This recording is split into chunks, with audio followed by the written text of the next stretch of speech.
merci à Dieu pour cette grâce de pouvoir parler de sa part au jour d'aujourd'hui.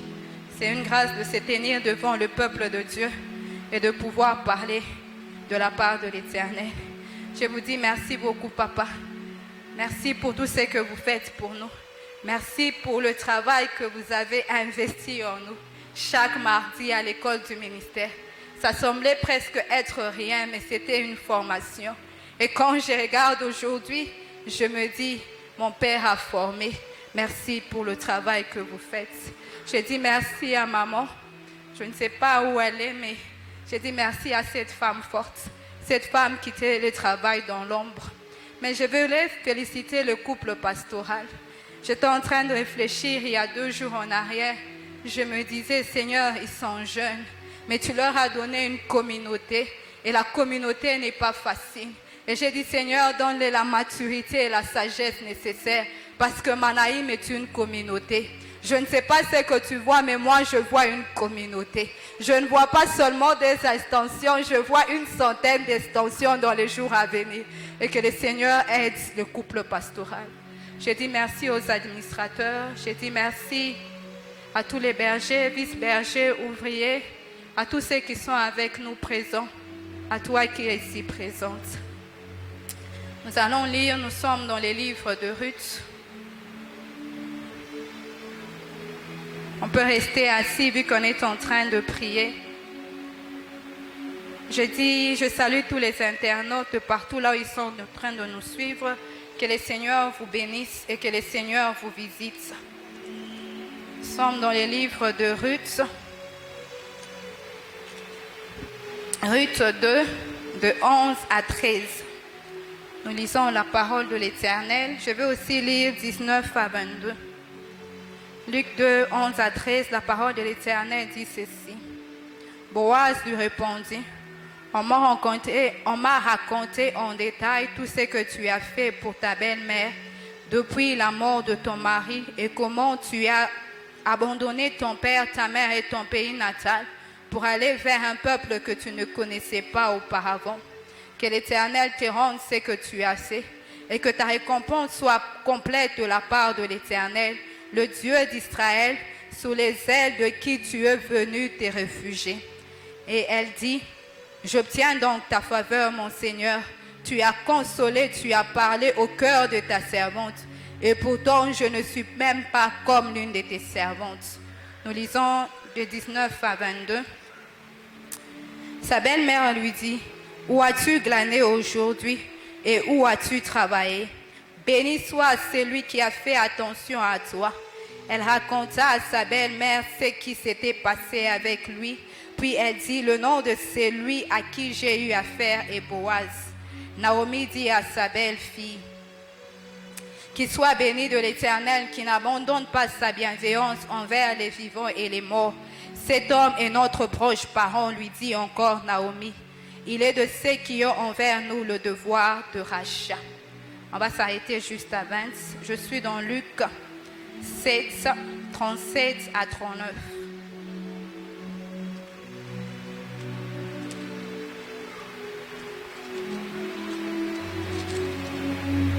Luc 7, 37 à 39, et puis nous allons lire juste le verset 48.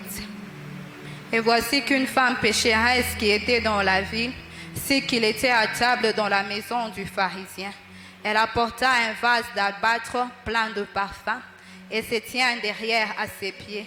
Elle pleurait et s'est mise à mouiller de ses larmes ses pieds, le pied de Jésus, puis elle les essuyait avec ses cheveux, les embrassait et répandit sur lui du parfum. À cette vie, le pharisien qui l'avait invité dit en lui-même, si cet homme était un prophète, il saurait que la femme qui le touche et qu'elle est une pécheresse. Verset 48. Et il dit à la femme, c'est Jésus qui parle à la femme, tes péchés te sont pardonnés. Nous acclamons la parole de l'Éternel. Père Céleste, que je me taise et que tu parles, que je me taise et que tu parles, que ton atmosphère soit libérée et que tes anges soient en mouvement. Parle au cœur d'un homme, parle au cœur d'une femme ce soir. Merci Jésus. Le thème de notre convention, c'est la guérison des blessures intérieures. Je bénis l'intervention de tous les orateurs qui sont passés, en commençant par Papa, puis le berger Patient.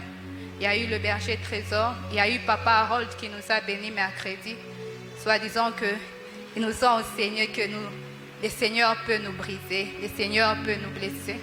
J'ai béni l'intervention du berger Thierry Kila. On a eu affaire à une conférence d'un médecin, mais moi je voyais comme un psychologue en train de parler au cœur de quelqu'un. Que Dieu le bénisse de partout là où ils sont. Comme je le disais, on était en train de parler des guérisons de blessures intérieures. Et pour commencer mon intervention, en lisant ma Bible, j'ai constaté quelque chose. Je constatais que Dieu était blessé. Je constatais que Dieu avait aussi des blessures. Quand je suis en train de lire le livre d'Ésaïe, je suis dans Ésaïe 65, le verset 2. Le Seigneur est en train de parler, il dit « Tous les jours, j'ai tendu mes mains vers un peuple rétif, un peuple qui se laisse conduire selon ses voies, selon sa mauvaise voie. » Et quand j'avance, je me rends compte que le Seigneur dit ceci dans Ésaïe 47, 6. J'ai été hérité contre mon peuple, j'ai voué mon héritage au déshonneur. Et quand on avance encore dans le livre, on constate une chose. Le Seigneur dit ceci. Il dit, ce que j'aimerais, c'est que le pécheur abandonne sa voie, qu'il demande pardon. C'est Ésaïe qui est en train de parler, qu'il demande pardon à l'Éternel, qui est miséricorde de Dieu et qui pardonne abondamment. Et le Seigneur, il avance, il parle lui-même. Je suis dans Ésaïe encore. Cette fois-ci, c'est Ésaïe 48, 9. Il dit, j'ai été courroucé, j'ai été blessé, mais je suspends ma colère pour la gloire de mon nom, parce que je ne veux pas donner ma gloire à un homme. Je suspends ma colère pour la gloire de mon nom. Le Seigneur, bien sûr qu'il est blessé, mais ce qu'il veut, c'est que le cœur retourne à l'Éternel. Et parfois, il y a même des cœurs qui ne retournent pas. Mais le Seigneur, il suspend la colère, il suspend les mal qu'il est en train de ressentir pour la gloire de son nom. Et quand j'avance, je me rends compte que cela ne concerne pas seulement le peuple d'Israël. Parce que quand je suis en train de voir Jésus entrer à Jérusalem, il est en train de pleurer sur Jérusalem. Quand quelqu'un pleure, ça veut dire son cœur est attristé. Quand quelqu'un pleure, ça veut dire son cœur est blessé. Il dit, Jérusalem, Jérusalem, si tu eusses connu le temps de ta visitation. Il se rend compte que Jérusalem n'a pas connu le temps de la visitation. Il a été là à Jérusalem faisant tous les œuvres qu'il a fait. Mais le peuple de Jérusalem n'a pas connu sa visitation. Plus j'avance, je vois dans l'Apocalypse, je suis avec l'apôtre Jean. Quand on lit le livre d'Apocalypse, on voit l'apôtre Jean qui est en train de parler, il parle de plaies. Mais malgré les plaies, le peuple n'est pas rentré à l'Éternel. Alors, une première personne, les mots est trop petit. Mon constat, c'est que j'ai constaté que Dieu a les cœurs blessés. La deuxième chose que je constate, c'est la nature. La nature aussi est blessée. La nature aussi est brisée. Quand je suis dans le livre de Romains, je crois que nous tous nous connaissons ces versets. Dans Romains 8, le verset 20 à 21 jusqu'à 22, il est écrit, je crois on commence même au verset 19. On dit, la création attend avec un ardent désir la révélation de Fils de Dieu. Pourquoi cette création attend avec un ardent désir la création de Fils de Dieu? Parce que cette création a été soumise à la corruption, non pas de son gré, mais à cause de celui qui l'a soumis. Et elle est dans l'espérance en train d'attendre la révélation glorieuse pour la libération au travers des fils de Dieu. Et quand je suis dans les livres de Juges, je constate une chose. C'est Jotham qui est en train de parler. Jotham est le fils de Gédéon.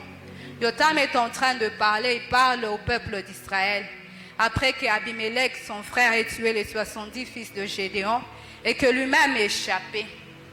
Il est en train de parler, il est en train de dire, on est parti chercher l'olivier pour que l'olivier puisse régner. L'olivier a dit, est-ce que je vais renoncer au vin?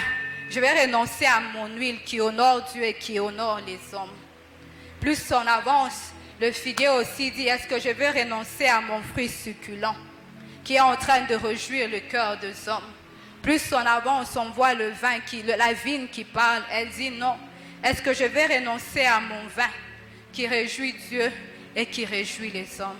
Je comprends que quand la nature produit, elle se sent dans la réjouissance. Quand la nature est capable de donner, elle se sent dans la réjouissance. Mais quand nous sommes dans les livres de Michée, il est écrit, toi tu vas s'aimer, tu ne vas pas moissonner. Toi tu vas s'aimer, tu ne vas pas moissonner.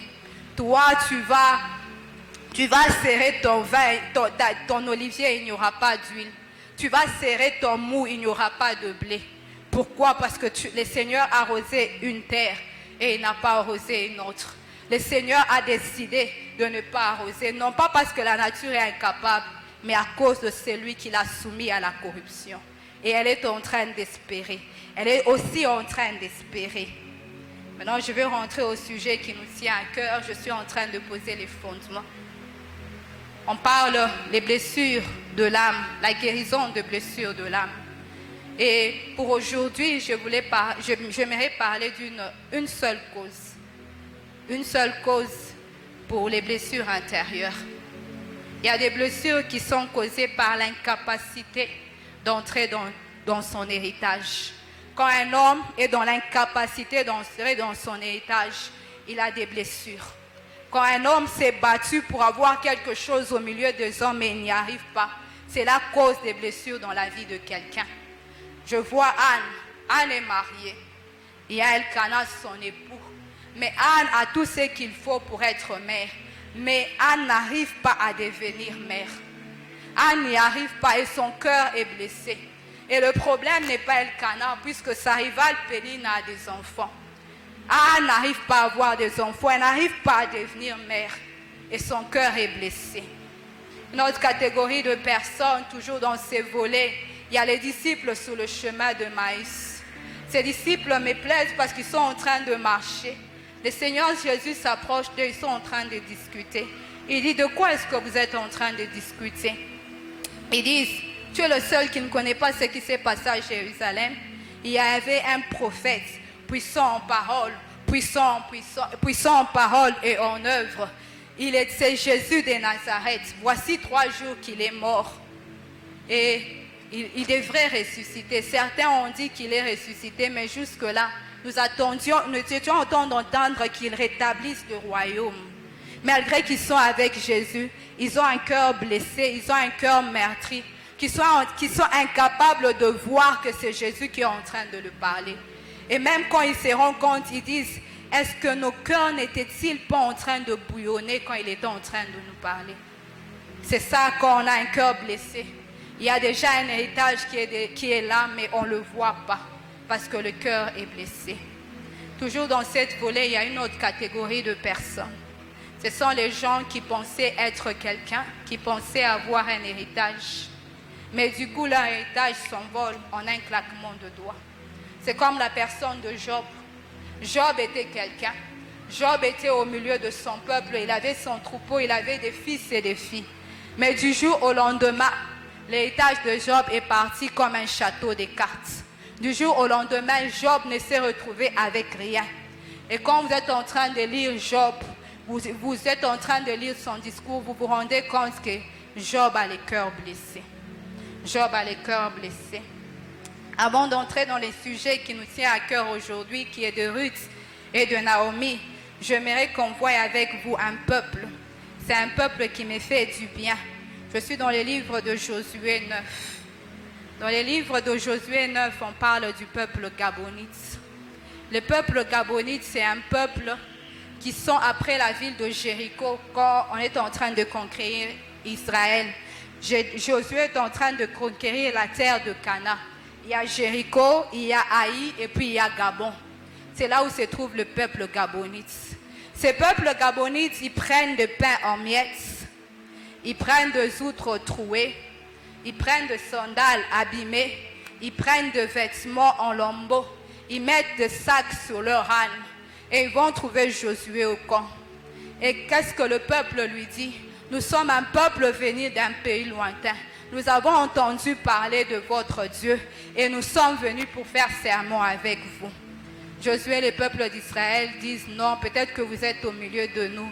Ils disent non, regardez, quand on a quitté notre pays lointain, le pain était frais. Quand on a quitté notre pays, nos vêtements étaient bien, les chaussures étaient bien. Et Josué fait un serment avec ses peuples. Qu'est-ce qui arrive par la suite? 3 jours après, ils se rendent compte que ce peuple était un peuple au milieu d'eux, c'est le peuple gabonite. Et ce que j'aime, c'est que quand ils arrivent là, vu qu'ils avaient fait un serment au nom de l'Éternel, ils ne pouvaient pas tuer les Gabonites. Ils ne pouvaient pas tuer les Gabonites. Et quand Josué leur demande, pourquoi avez-vous fait cela? Ils ont dit, le cœur nous a manqué. Nous avons entendu ce que le Seigneur vous a dit, que vous devez exterminer tout le peuple. Alors nous sommes venus traiter serment avec vous. Ce que j'aime avec ce peuple, c'est un peuple qui a pu obtenir grâce pendant la loi. Ce que j'aime avec ce peuple, ce n'est pas un peuple qui est allé de l'avant. Le peuple a contourné en arrière et il a pu tirer, il a pu faire traiter un serment avec les enfants d'Israël. Quel est ce peuple gabonite si ce n'est pas nous? Nous avons été des oliviers sauvages qui nous sommes greffés à l'olivier pour avoir la vie. Alors je te dis, toi qui es venu chercher Dieu en ces lieux, tu es comme ce peuple qui est venu implorer la grâce de Dieu, que le Seigneur s'arrête sur ton dossier, que le Seigneur s'arrête sur ton problème et que le Seigneur t'accorde la vie. Les blessures de l'âme. Naomi et Ruth, je crois que tout le monde connaît cette histoire. Qui est Naomi, qui est Ruth? Naomi est une femme qui quitte Bethléem, son mari et ses 2 enfants, pour aller dans les plaines de Moab. Et quand Naomi arrive là-bas, c'est parce qu'il y avait la famine à Bethléem. Il y a des années qui passent, son mari meurt, ses fils épousent des femmes, 10 ans, ils n'ont pas d'enfants, mais malheureusement, ses enfants aussi meurent. Et Naomi se retrouve seule. Quand Naomi fait un bilan après 10 ans de sa vie, le bilan est négatif.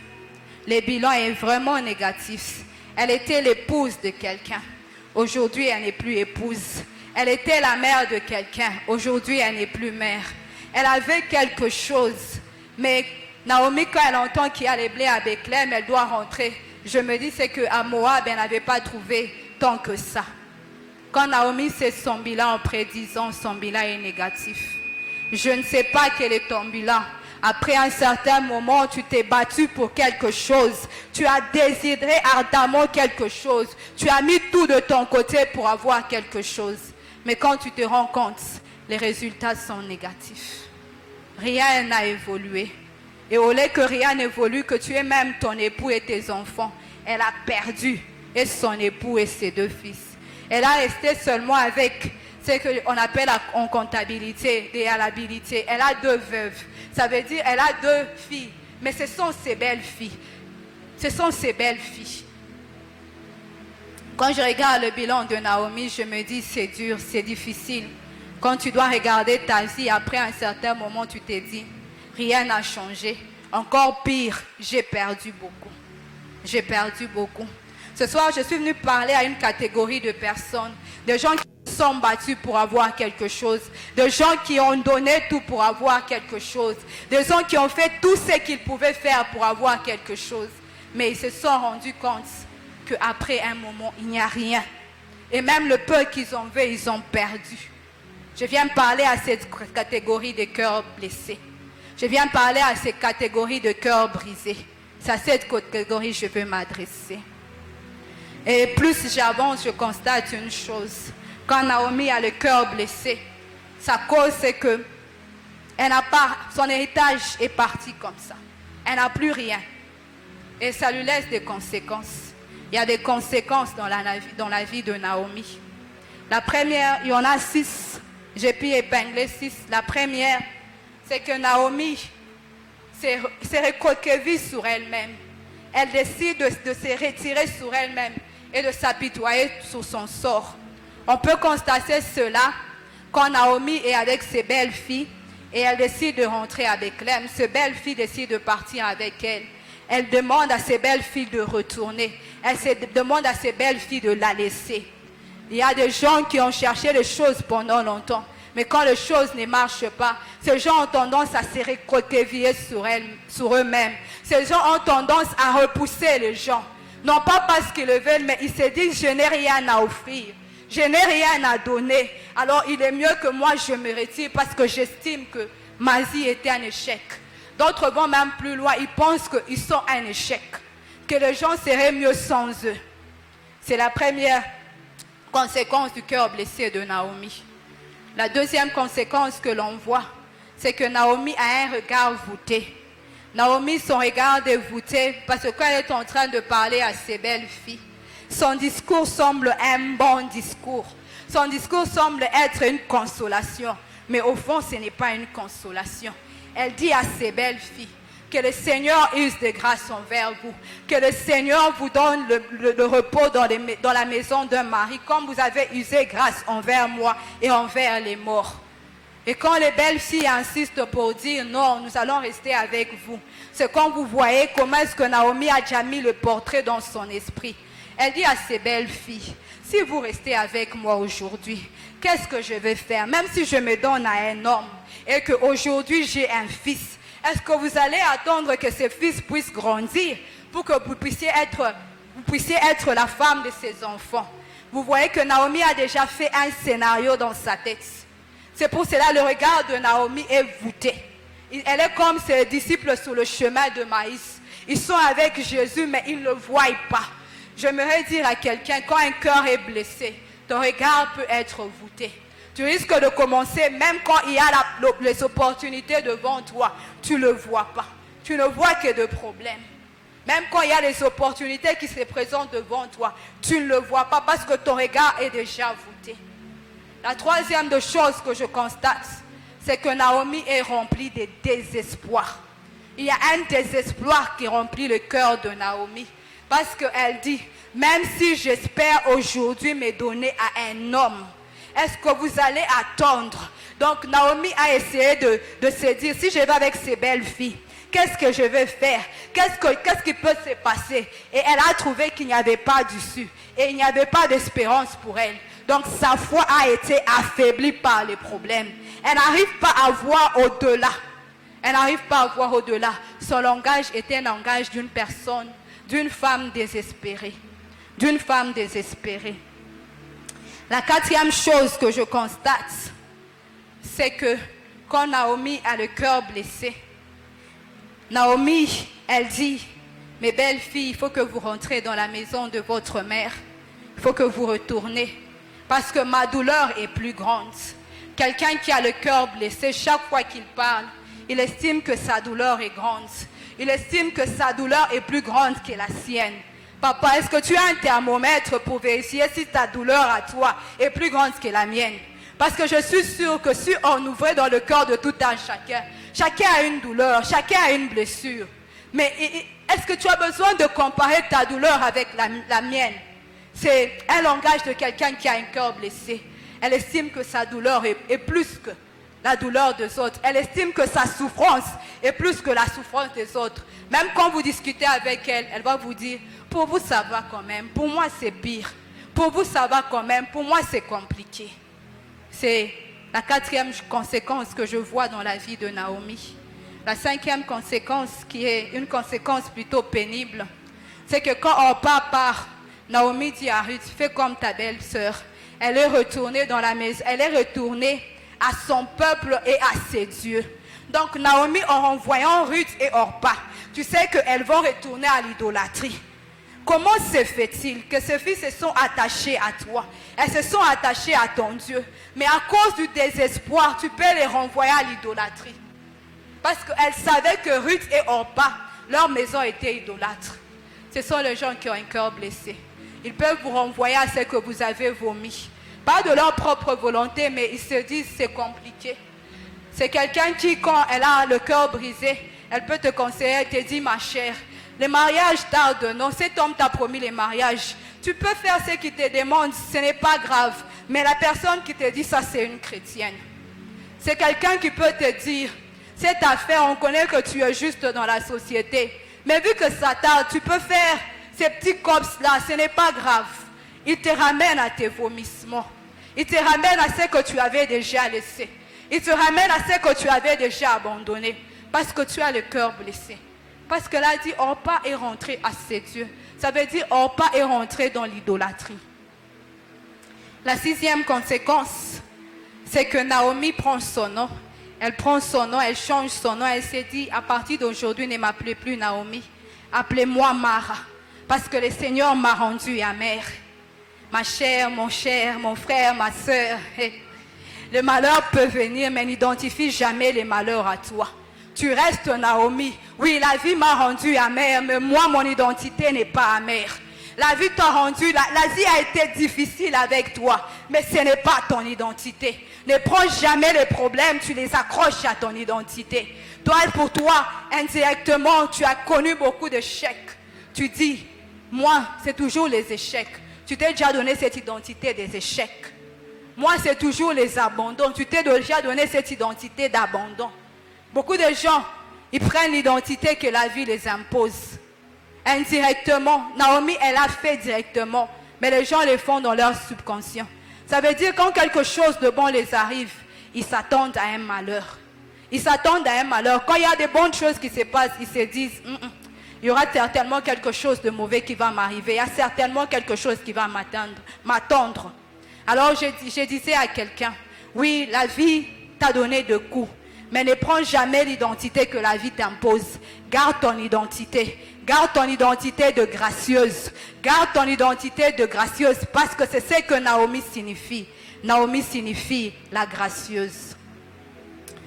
Plus j'avance, je constate que Ruth aussi a le cœur brisé. Ruth est entrée dans une famille. Il y a le beau-père qui est mort. Elle avait un époux, elle avait un mari. 10 ans durant sa vie, elle n'a pas pu avoir un enfant. Et son mari est mort. Son beau-frère aussi est mort. Orpa est hérité.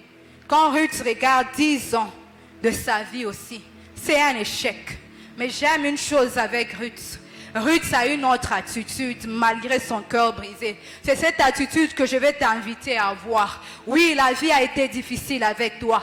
Ce n'est que question d'attitude. C'est question de comment est-ce que tu vas commencer à voir ce qui se présente devant toi. Parce que ton attitude va changer les choses. Ton attitude va tourner les situations à ta faveur.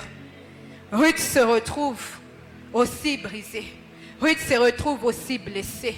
Ruth se retrouve aussi veuve. Mais j'aime ce que je constate dans la vie de Ruth. Elle dit à Naomi, où tu iras, j'irai. Où tu vas demeurer, je veux demeurer. Ton peuple sera mon peuple. Ton Dieu sera mon Dieu. Là où tu vas mourir, je veux mourir. Alors je comprends une chose. Ruth est peut-être à Moab, mais Ruth a déjà quitté Moab depuis longtemps. Ruth a déjà quitté Moab. Ruth est déjà en Israël. Elle s'est déjà détachée de son peuple. Et il n'y a aucune façon qu'elle retourne à ça. Il n'y a aucune façon qu'elle retourne à ça.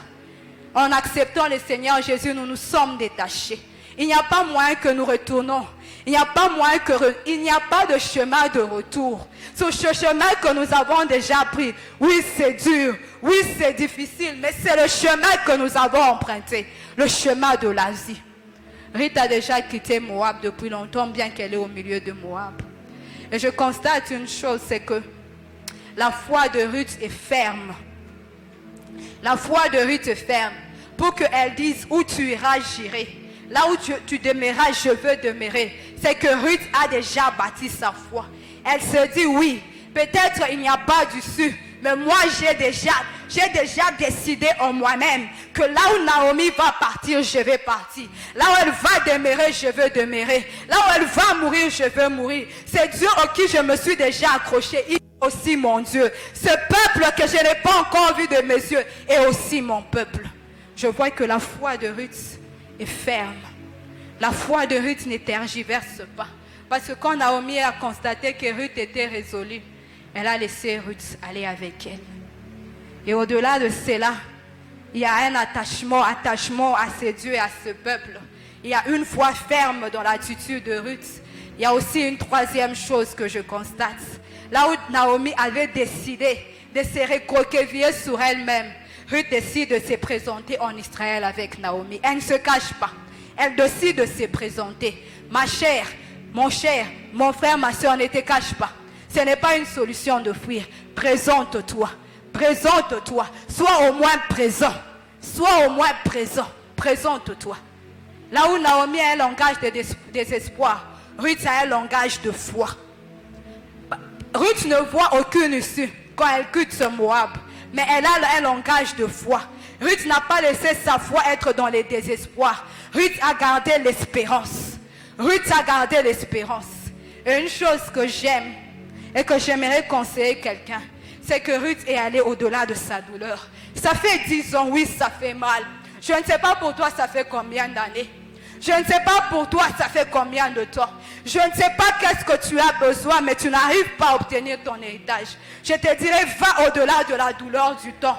Va au-delà de la douleur du temps. Ne reste pas sur le temps.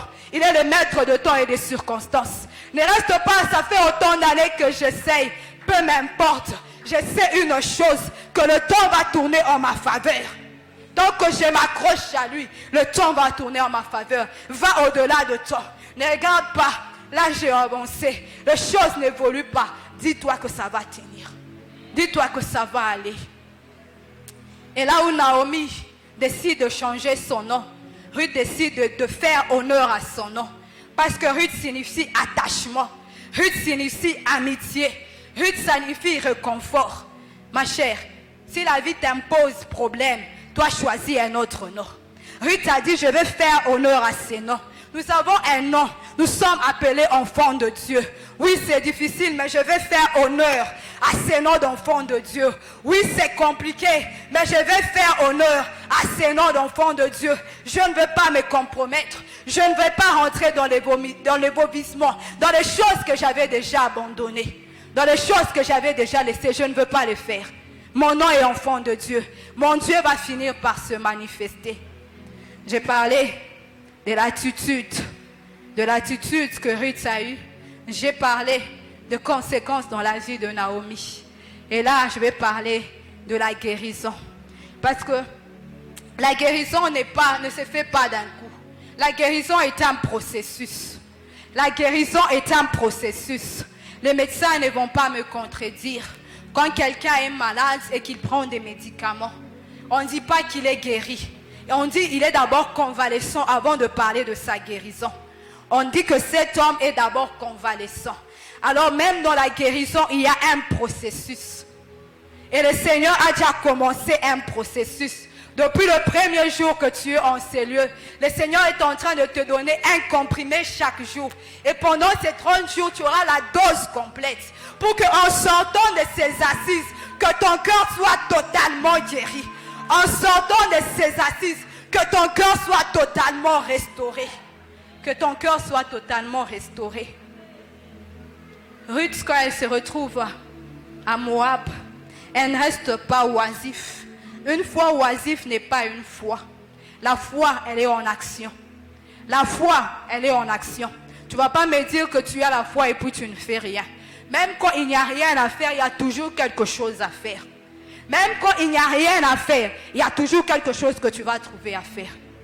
Ruth se retrouve à Bethléem. Elle se lève le matin. Elle dit à sa belle-mère, je vais aller glaner. Elle va glaner. Ça veut dire Ruth avait la connaissance de ce qui se faisait en Israël. Peut-être qu'on n'a pas de champ, mais je sais que les veuves, elles ont droit d'aller glaner pour avoir quelque chose. Je vais te dire, analyse ta vie. Regarde, il y a toujours quelque chose que tu peux faire. Quelle que soit la chose que tu fais, quelle que soit la petitesse de ce que tu es en train de faire, fais-le. Ne reste pas oisif. Dieu ne bénit pas les gens paresseux. Lui-même, il est en train de travailler. Oui, à la prière, tu ajoutes le travail. À la prière, tu ajoutes le travail. Je crois qu'en tant que chrétien, il faut qu'on comprenne ces choses. Sinon, on sera des églises pauvres. À la prière, on ajoute le travail. Si personne n'est engagé, engage-toi toi-même. Si personne n'est recommandé, recommande-toi toi-même. Va dire à une entreprise, moi je produis ceci, est-ce que vous pouvez prendre ce que je produis? Si personne n'est recommandé, recommande-toi toi-même. Recommande-toi toi-même. Ruth va glaner. Elle se retrouve, elle est en train de glaner. Et c'est là où nous avons lu notre texte. C'est quand Boaz arrive dans le champ. Il demande à son serviteur, quelle est cette femme? Et quand Ruth, elle va glaner, elle ne le fait pas d'une manière oisive, elle le fait avec un dévouement. Quand tu fais ce que tu es en train de faire, fais-le avec démarcation. Ne le fais pas comme quelque chose que tu fais, bon, pour l'instant ça ne marche pas, hein, je fais même... Non, fais-le avec conscience, fais-le très bien. Parce que quand Boaz a demandé, qui est cette jeune fille? Le serviteur lui a dit, c'est Ruth la Moabite qui est venue avec Naomi de champ de Moab. Mais il ajoute, depuis qu'elle est arrivée, elle ne fait que travailler. Elle s'est arrêtée un moment et puis elle a continué à travailler. Si on rentre dans ton CV, est-ce qu'on peut trouver ton dévouement aussi? Si on rentre dans ton CV, est-ce qu'on peut parler que ta manière de prier est une manière dévouée? Parce que quand il le faisait, elle ne savait pas que le serviteur allait parler à Boaz. Elle ne savait pas que le serviteur allait parler à Boaz. Je te conseille, ce que tu fais, fais-le bien. Si c'est modérer, modère bien. Si c'est intercéder, intercède bien. Si c'est évangélise, évangélise bien. Si c'est faire des affaires, c'est bien. Si c'est travailler, travaille là où tu travailles bien. Tu ne sais pas qui est en train de te regarder. Tu ne sais pas par qui Dieu va passer pour te visiter. Et même avec les gens, sois bien avec les gens. Parce que tu ne sais pas qui va parler bien de toi. Tu ne sais pas qui va parler bien de toi. Et je vous dis, dans la majorité des cas, les gens que tu attends qui vont parler bien de toi ne les font jamais. Ce sont les gens que tu attends les mois. J'ai compris que c'est dans la souveraineté de Dieu de les faire pour que tu ne dises pas c'est à cause d'un tel. Pour que toute la gloire lui revienne. Ruth se retrouve en train de glaner. Et c'est ce jour-là que je comprends que Boaz a parlé à Ruth. Il lui dit, reste dans ces champs, ne va pas dans un autre champ. Reste avec mes servants. J'ai ordonné à mon serviteur de te donner de l'eau que mes serviteurs auront puisée. Tu pourras boire. Ruth tombe la face contre terre. Elle dit, qui suis-je pour avoir obtenu grâce? Qui suis-je pour avoir obtenu grâce? Et quand Boaz parle, il dit à Ruth ceci. Nous avons entendu tout ce que tu as fait pour ta belle-mère. J'ai dit, tout ce que tu as fait, c'est quelque part. Un jour, on va ouvrir ton dossier. On va dire, il avait fait, elle avait fait. Nous avons entendu ce que tu as fait pour ta belle-mère. Comment est-ce que tu as abandonné la maison? Tu as abandonné ton père, ta mère, ton peuple pour venir t'attacher. Pour venir dans un pays où tu ne connaissais pas avant. Et c'est ce jour-là que je comprends que le cœur de Ruth commence à avoir la guérison. Parce que les paroles de Boaz a consolé Ruth. Il dit à Ruth que ta récompense soit complète. Que ta récompense soit complète. Sous les ailes du Dieu de qui tu es venu te réfugier. C'est ce jour-là que Ruth dit, mon Seigneur, tu as parlé au cœur de ta servante. Parce que Ruth était venue se réfugier. Donc, elle était venue se réfugier aux ailes, entre les ailes du grand aigle. Elle était venue se réfugier auprès du Dieu d'Israël. C'est ce jour-là que le cœur de Ruth a commencé à être consolé. Parce qu'elle a dit, tu as consolé. Tu as parlé au cœur de ta servante. Je ne sais pas quelle est la parole qu'il te faut. Je ne sais pas depuis le premier jour qu'on a commencé. Mais que le Seigneur, que le Dieu des grâces libère une parole en ta faveur. Parce qu'il dit, il envoya sa parole et la parole les guérit. Pourquoi? Parce qu'il est près de cœur brisé. Il n'abandonne pas un esprit abattu. Que le Seigneur envoie une parole pour toi. Que le Seigneur envoie une parole pour toi. Et ce que j'aime avec Naomi et Ruth, c'est que ces femmes sont merveilleuses. Parce que le jour où Ruth reçoit sa consolation, où Boaz parle à son cœur, c'est le jour aussi Naomi aussi commence à recevoir sa consolation. Parce que Ruth retourne à la maison. Naomi lui dit, où est-ce que tu es parti glaner aujourd'hui? Alors elle explique. Elle lui dit, j'ai glané. Et puis elle lui donne le nom de l'homme chez qui elle a glané. Et c'est ce jour-là que je vois l'espérance de Naomi en train de revivre. Naomi qui avait déjà perdu sa foi, son espérance est en train de vivre. Que ta visitation puisse faire revivre l'espérance de quelqu'un. Que ta visitation puisse faire revivre l'espérance de quelqu'un.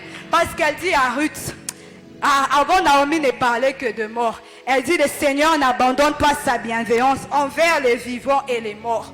Naomi était déjà partie parce qu'avant elle ne parlait que de mort. Mais cette fois-ci, elle a parlé de vivants et de morts. J'ai dit que le Seigneur, quand il va te visiter, que cette visitation soit aussi la consolation de quelqu'un. Ce que je constate, c'est que malheureusement, on est égoïste. Quand le Seigneur commence à guérir ton cœur, beaucoup de gens ne partagent pas. Et Ruth avait toutes les raisons de ne pas vouloir partager peut-être avec Naomi. Est-ce que le jour de ta visitation, ta famille aussi peut se réjouir qu'elle aussi, elle sera visitée? Le jour où ton cœur va commencer à être guéri, est-ce que ton père spirituel sera aussi dans la réjouissance? Parce que Ruth pouvait se dire, d'abord Naomi, quand on a quitté Moab, elle ne voulait pas que je vienne avec elle. D'abord Naomi, quand on a quitté Moab, elle a renvoyé au pas à l'idolâtrie. Elle pouvait se dire, maintenant que j'ai trouvé peut-être un homme qui peut me consoler, je peux laisser Naomi. La majorité de nous sont comme ça. On est avec les gens en entendant. Que Dieu nous fait sortir de ces relations en entendant. Parce que Ruth était résolue. Ruth était résolue. Ça veut dire que j'ai ou que je n'ai pas la consolation. Moi, j'ai dit à Naomi, je suis attachée à toi. Quand Anne se retrouve dans les temples et que le prophète, le sacrificateur Élie vient parler à Anne, Anne pouvait répliquer au sacrificateur Élie. Parce que la manière dont Élie a parlé à Anne était dure. Il lui a dit, tu es ivre. Elle pouvait dire, moi je ne suis pas ivre. Mais ces fils qui sont ivres, est-ce qu'ils ne les voient pas? C'est moi qui considère comme étant ivre. Mais je t'ai dit, quand tu as un cœur blessé, il faut savoir qu'il y a des bénédictions qu'on reçoit qu'au travers la bouche d'Élie. Il faut que Élie parle pour que tu aies Samuel. Et là, je constate que même avec Anne, ce n'est que le début de la guérison. Ce n'est que le début de la guérison. Alors qu'on ait des relations. Qu'on ait des relations où on est résolu. J'aime Manoach et sa femme. Quand l'ange apparaît à la femme de Manoach, je ne vois pas le mari se sentir du genre, pourquoi est-ce que l'ange est parti chez la femme? Pourquoi est-ce qu'il n'est pas venu chez moi? On comprend que c'est un mariage qui est ferme. Nos relations sont des relations qui sont plutôt fragiles. Quand quelque chose arrive, on ne sait pas si ta visitation sera la visitation de l'autre. Mais Manoach dit que l'ange qui a visité ma femme revienne encore. Et l'ange respecte le protocole. Il va chez la femme. Et la femme appelle Manoach. Mais quand je vais dans la famille de Rebecca et d'Isaac, ce n'est pas le cas. Isaac va consulter le Seigneur lui parle. Rebecca va consulter le Seigneur parle à Rebecca. Mais personne ne dit à l'autre ce que Dieu lui a dit. Mais apparemment, Isaac et Rebecca, quand vous les voyez, ils sont en train de plaisanter. Vous pensez que c'est un couple uni, mais au fond, il est fragile. Que Dieu nous donne de ne pas avoir des relations fragiles. Des relations où nous sommes résolus. Où nous sommes résolus. Que ma visitation, on est sûr que quand le Seigneur va te visiter, Manaïm aura sa part. Ta famille aura sa part. Tu ne vas pas aller chercher tous les discours du genre. D'ailleurs, vous ne m'avez jamais aidé. Que ces discours quittent nos bouches. C'est ce que j'aime avec Naomi et Ruth. Parce que le jour de la visitation de Ruth, c'est aussi le jour de la visitation de Naomi. Je dis que le jour de ta visitation, c'est aussi le jour de la visitation de ta famille. Le jour où le Seigneur commence à consoler ton cœur, que ce soit aussi la consolation de Manaïm. Et je veux que tu partages cette nouvelle. Parce que Ruth a partagé la nouvelle avec Naomi. Ruth a partagé la nouvelle avec Naomi. Et j'aime ce que Naomi lui dit. Naomi lui dit ceci. Fais comme il t'a dit. Reste avec ses servantes. Et qu'on ne te trouve pas dans un autre champ. Quand tu as commencé ce processus de guérison, je te dirai, reste dans la présence de Dieu. Reste dans la présence de Dieu qui est en train de parler à ton cœur. Et que quand on te trouve avec les servantes de Moab, ça veut dire qu'on te trouve avec les paroles de l'Éternel. Parce que ce sont les servantes de Moab, de Boaz, qui vont te dire ce que Boaz aime et ce que Boaz n'aime pas. Ce sont les paroles que tu vas entendre qui vont te donner les directives de comment est-ce que tu auras la consolation. Beaucoup de gens, quand ils commencent à être consolés, ils quittent le champ, ils quittent la présence de Dieu. Et c'est comme ça qu'on arrête le processus de la guérison. On arrête le processus de la visitation de Dieu. On arrête le processus de la visitation de Dieu. Je disais que ça, c'était que le début, parce que la guérison est un processus. La première des choses, c'est que la parole a été libérée. Et Ruth a reçu cette parole dans son cœur. Et Ruth a été consolée. Et Ruth, en recevant cette parole dans son cœur, a aussi parlé au cœur de Naomi. Naomi aussi a reçu sa visitation. Mais au-delà de ça, il y a un temps qui s'écroule. Il y a un temps qui s'écroule entre ce qui doit arriver. Dans ces temps-là, il faut être patient. Dans ces temps, il faut continuer à glaner. Parce que Ruth a continué à glaner. La moisson d'orge est passée. La moisson des blés est placée. Tu as déjà peut-être reçu une parole. Ce que je veux t'encourager, c'est d'être patient. Continue à glaner. Continue à faire ces choses. Continue à être dans les champs et continue à faire ces choses. Continue à faire les choses que tu étais en train de faire. Qu'on ne te retrouve pas loin de la présence de Dieu. Qu'on te retrouve dans sa sainte présence.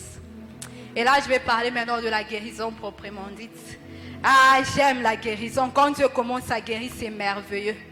Quand Dieu commence à guérir, c'est glorieux. Quand Dieu commence à guérir, c'est glorieux. Ruth se retrouve après la moisson de blé et d'orge. Naomi la regarde, elle dit, ma fille, il faut que je te procure le repos.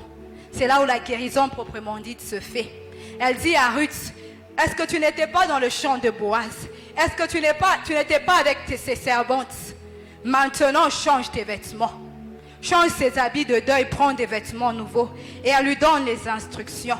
Et quand elle donne ses instructions à Ruth, Ruth arrive et elle va au pied de Boaz. Et c'est là que j'aime, c'est là que j'ai parlé de ce peuple gabonite. Quand Boaz a parlé à Ruth pour la première fois, Boaz a dit, tu es venu te réfugier sous les ailes du grand aigle. Ces peuples gabonites, je les aime énormément. Ces peuples gabonites, c'est un peuple qui est venu se réfugier sous les aigles du grand aigle.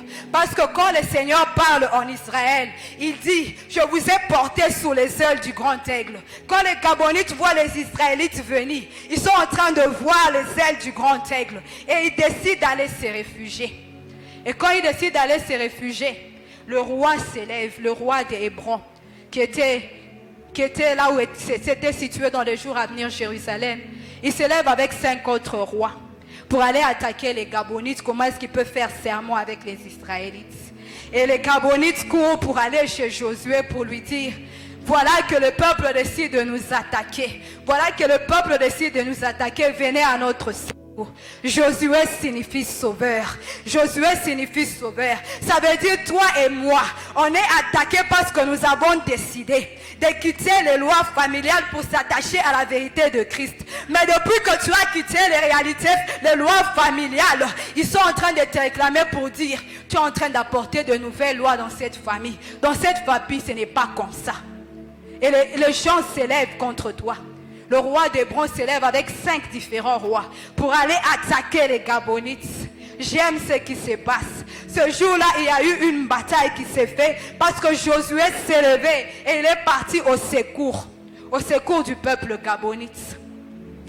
Au début de mon intervention, j'ai dit, Dieu a un cœur blessé. Mais quand un peuple retourne à l'Éternel, l'Éternel, il a ce désir de manifester. De se manifester, de dire ce peuple maintenant est appelé de mon nom. Les Gabonites sont appelés de mon nom. Et ce jour-là, le Seigneur a donné la victoire à Josué qui défendait les Gabonites. Et j'aime ce qui se passe.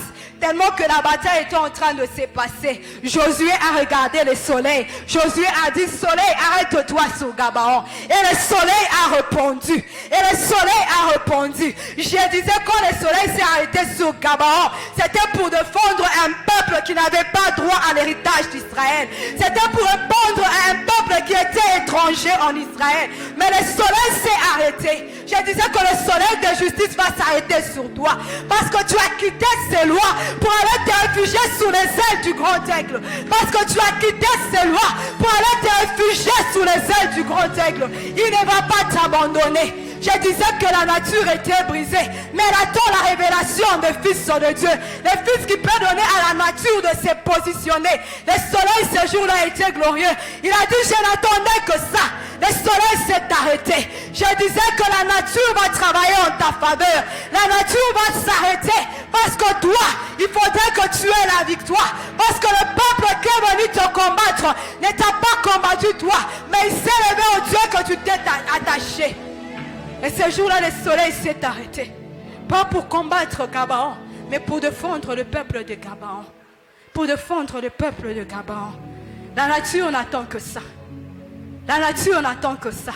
On a vu ça dans cette église. Alors quand tu marches et que les affaires compliquent, tu dis aux affaires, vous devez obéir.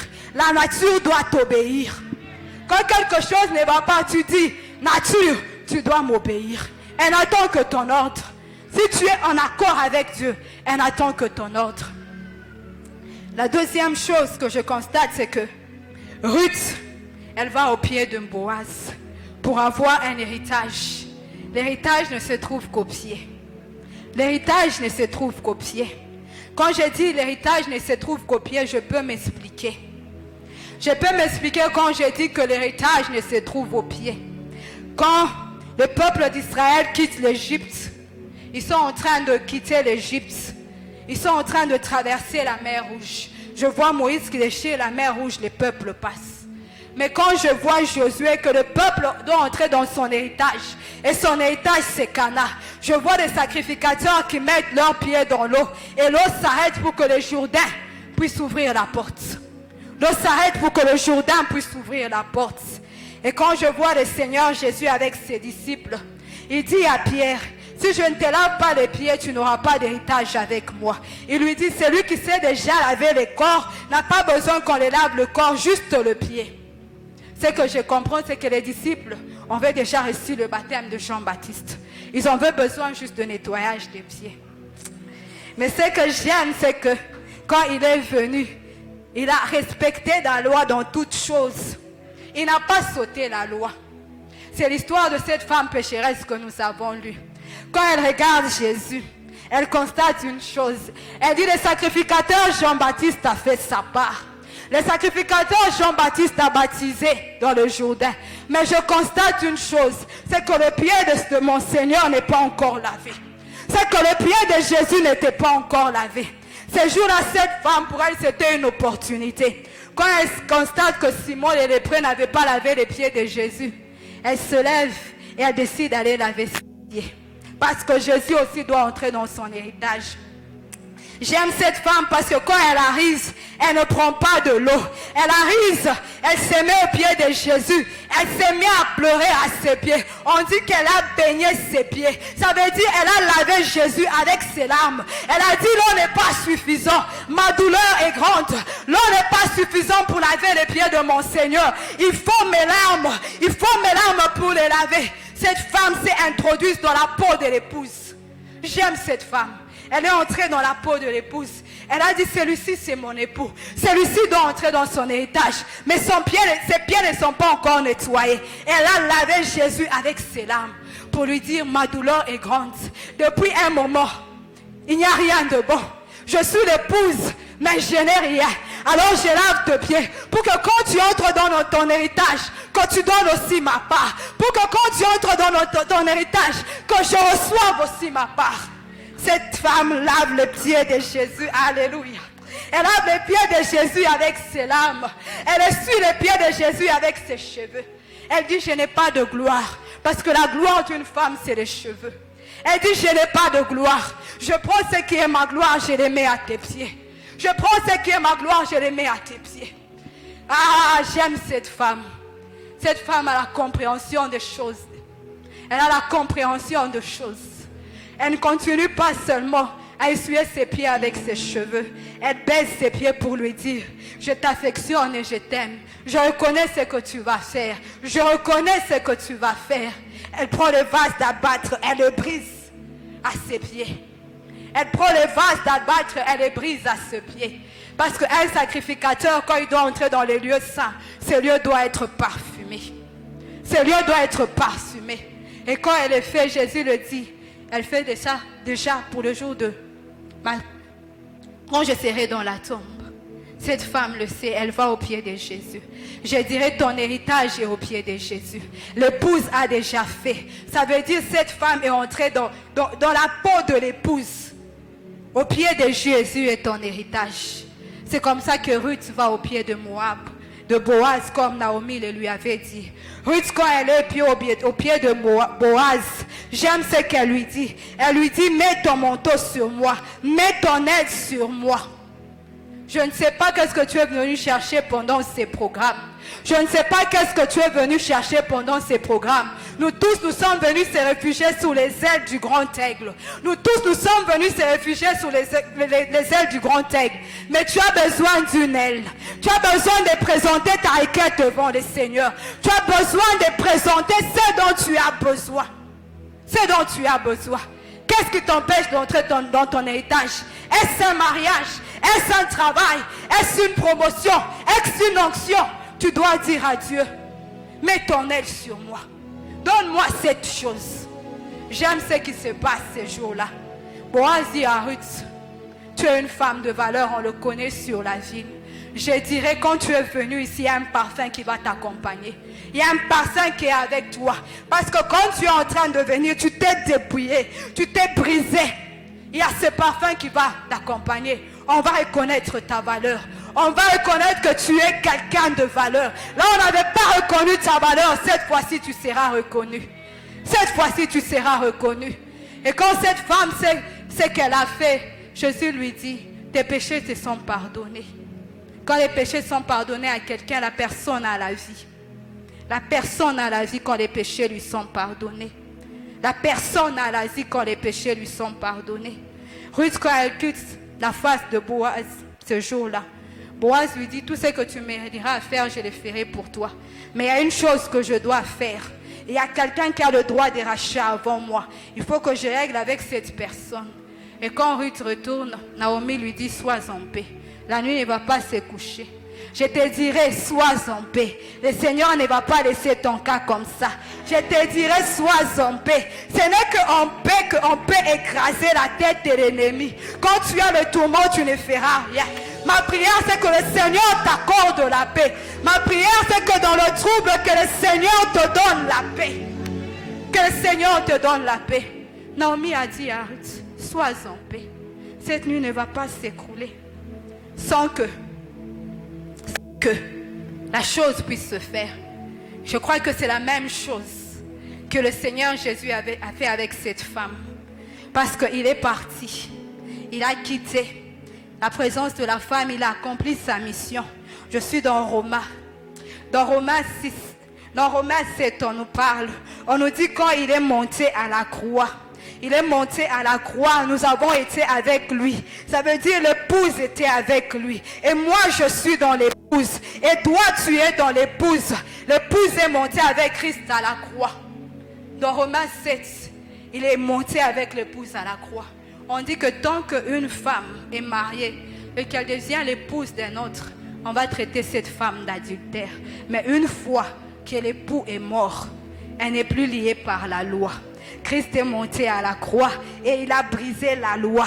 C'est la loi qui a introduit que le diable ait un mot à dire sur ta vie. Parce que c'est quand le péché est entré que la loi est venue. Mais quand Christ est monté à la croix de Golgotha, il a aboli cette loi qui nous soumettait. Il a aboli la loi. Ça veut dire, Ruth, si tu veux appartenir à Boaz, il faudrait que Boaz quitte et qu'il puisse aller voir cet homme. Et j'aime ce qui se passe. Parce que cet homme dit, non, rachète-la pour toi.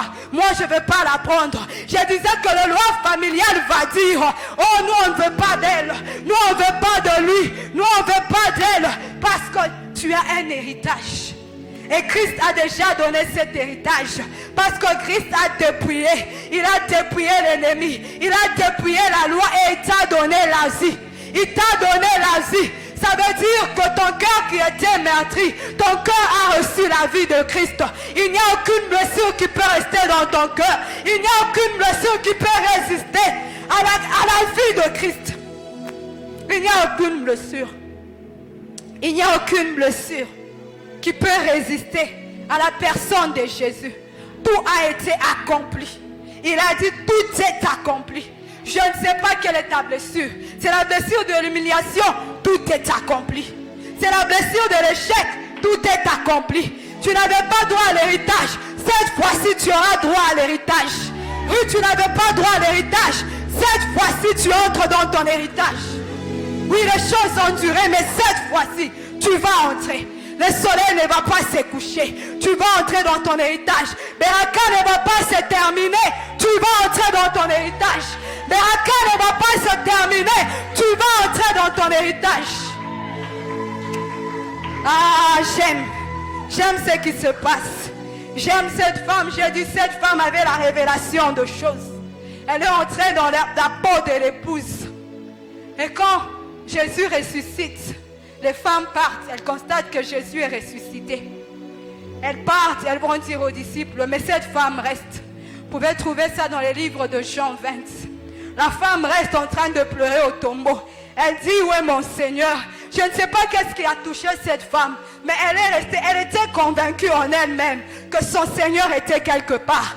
Elle ne comprenait pas vivant, elle ne comprenait pas ressuscité, mais elle était convaincue en elle-même que son Seigneur est quelque part. Et quand elle se penche, elle regarde, elle voit deux anges, un à la tête et un aux pieds. Elle n'a pas de problème avec les anges. Il lui dit, qu'est-ce que tu cherches? On lui dit, il est ressuscité. Elle reste là, elle s'est mise à pleurer. Mais quand elle se retourne, elle voit un homme, elle pense que c'est le jardinier. Elle dit, mon Seigneur, où est-ce que tu as mis le corps de mon... Où est-ce que vous avez mis le corps? Je me demande si on lui avait dit, est-ce qu'elle avait mis le corps? Est-ce qu'elle avait même la force de porter ses corps? Mais cette femme avait une révélation. Et quand il se retourne, il dit, Marie. Elle dit, Rabouni. Elle dit, mon maître. Elle dit, mon Seigneur.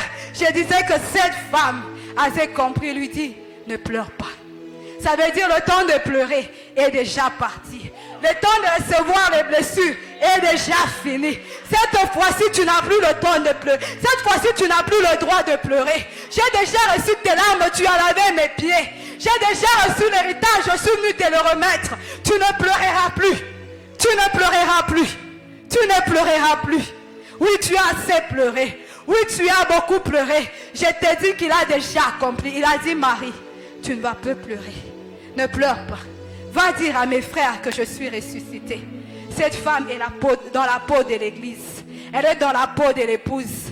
L'église doit aller dire aux frères que Jésus est ressuscité. Que Jésus est vivant. C'est le jour-là que l'église a reçu son message. L'église a reçu son fardeau. Et c'est ce jour-là que cette femme n'avait pas seulement la vie pour elle-même, mais elle est devenue porteuse de vue. Parce qu'elle est partie dire aux disciples qu'il est ressuscité. Avant que Jésus apparaisse aux disciples, cette femme a d'abord parlé aux disciples pour dire, je l'ai vu, il est ressuscité. Moi, je l'ai vu, il est ressuscité.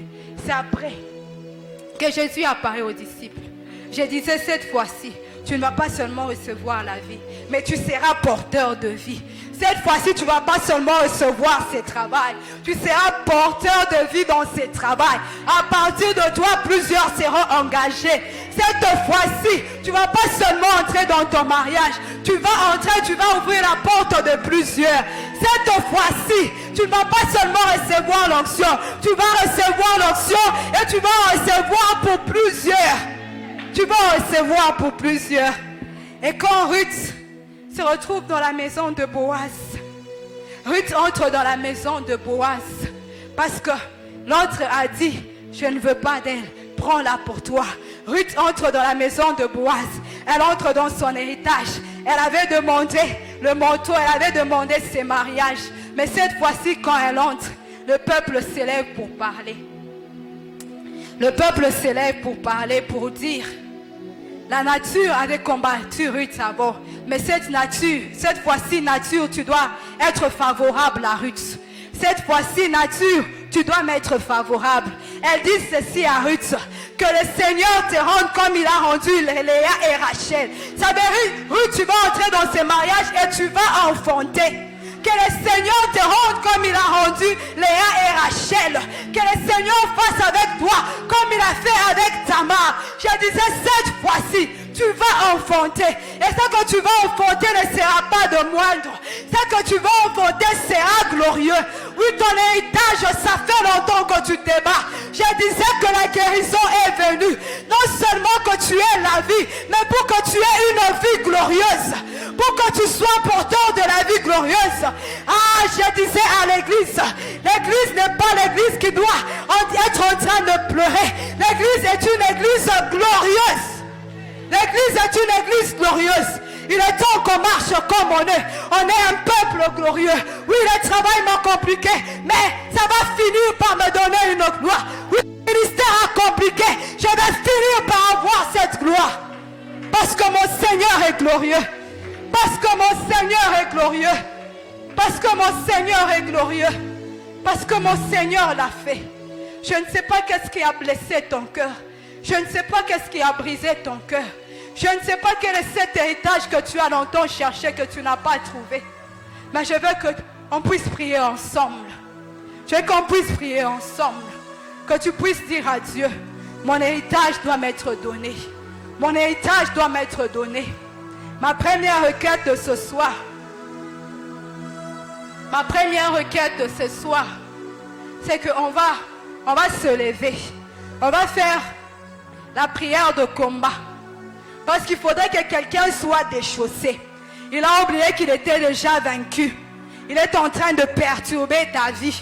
Il a oublié qu'il était déjà vaincu. Tu vas le rappeler aujourd'hui que tu es déjà vaincu. Tu vas le rappeler aujourd'hui par ta prière que tu es déjà déchaussé. Et moi, j'ai droit à mon héritage.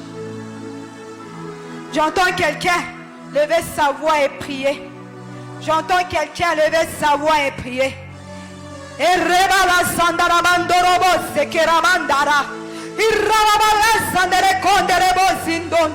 disais que j'ai pris avec quelqu'un qui veut entrer dans son héritage.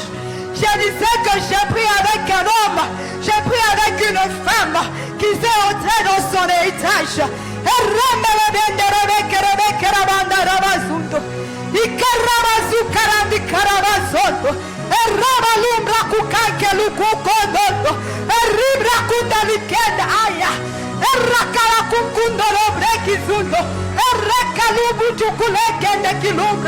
Ulasa ubaka ukanke lokodo ereke likunku chukulumbe librasi kalakanda rekondondo ereke likunku cheukadendo erakalakandu kulumbre kesindo irasa ukonda rebondondo erisa ukonjondo.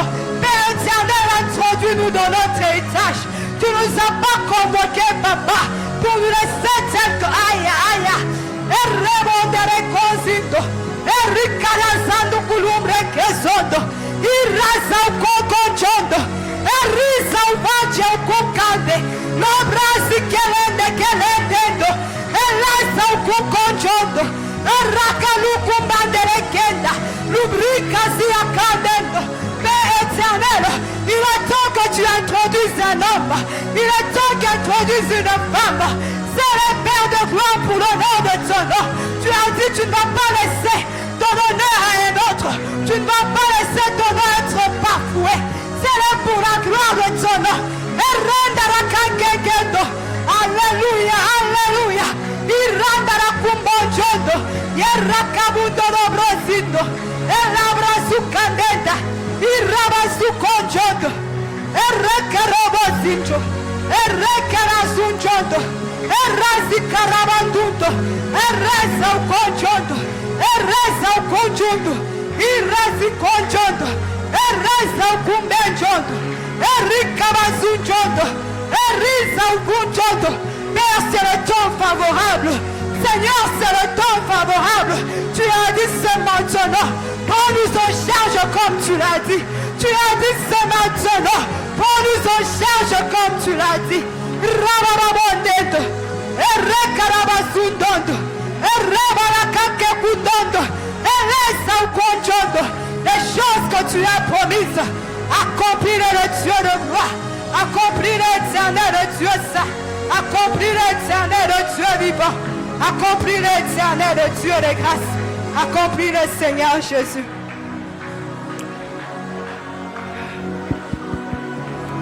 Nous allons prier pour une deuxième requête. Nous allons prier pour une deuxième requête. Pendant que papa était en train de conduire la prière, j'ai vu, il y avait des bus qui étaient en train de prendre des hommes pour les faire déménager et les emmener quelque part d'autre. Je disais que ce soir, le Seigneur nous a fait déménager. De là où nous étions, il nous a emmenés quelque part d'autre. Et j'ai vu un ange qui se tenait là. Il avait plusieurs lettres à la main. Il avait plusieurs dossiers à la main. Il a remis à papa. Et papa était en train de remettre les dossiers à tout un chacun. Je disais, aujourd'hui tu reçois ta réponse. Ce sont les choses que Dieu m'a montrées par sa grâce. Alors nous allons dire à Dieu, accomplis ces choses que tu as dites. Fais ces choses que tu as dites. Accomplis.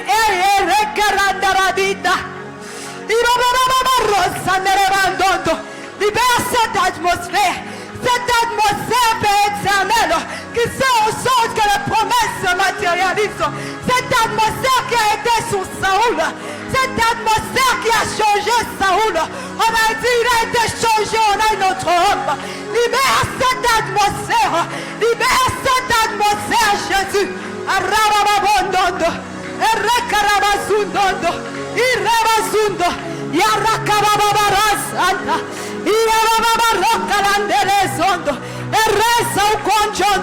Éternel Dieu de grâce, tu as dit, tu as répondu.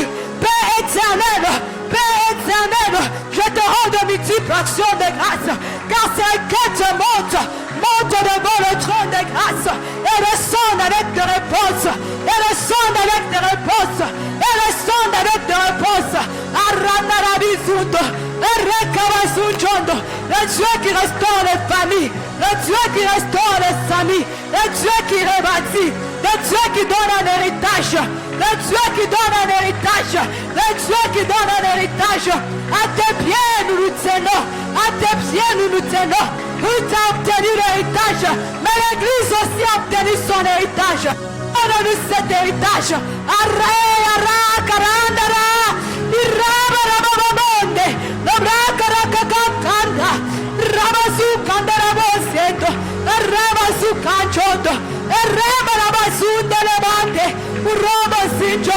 Merci de suer les blessures, les larmes de quelqu'un. Merci de penser les blessures. Merci de les faire, Seigneur Jésus. Merci de les faire.